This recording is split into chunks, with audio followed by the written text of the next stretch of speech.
मुख्यमंत्री फडणवीसांच्या भेटीसाठी अजित पवार सागर बंगल्यावर पोहोचलेले आहेत।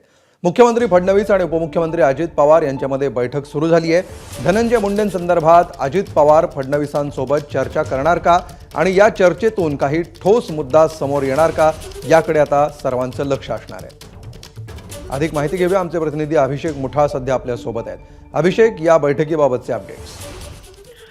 थोड्याच वेळापूर्वी उपमुख्यमंत्री अजित पवार हे देवेंद्र फडणवीस यांच्या निवासस्थानी दाखल झालेले आहेत। एकूणच आपल्याला माहिती आहे की मागील काही दिवसांपासून बीड प्रकरण हे मोठ्या प्रमाणात आपल्याला समोर येताना पाहायला मिळत आहे। एकूणच धनंजय मुंडे यांचा कुठेतरी राजीनामा देखील विरोधक मागताना पाहायला मिळत आहे। तर मात्र ज्या प्रकारे केस ही पुढे जाते आहे त्याची गती कुठेतरी आपल्याला धीम्या गतीनं आपल्याला त्याचा तपास होताना पाहायला मिळतो आणि त्याचा परिणाम कुठेतरी या राजकीय गोष्टींवर आपल्याला होताना दिसतोय आहे। आणि त्यामुळेच कुठेतरी जे उपमुख्यमंत्री अजित पवार आहेत ते आता पाहायचं तर मुख्यमंत्री देवेंद्र फडणवीस यांच्या भेटीसाठी दाखल झालेले आहेत। सोबतच पालकमंत्री पदासंदर्भात देखील चर्चा आपल्याला होताना पाहायला मिळेल। नेमकं या दोन्ही बाबत काय समोर येत आहे हे बघणं महत्त्वाचं असेल।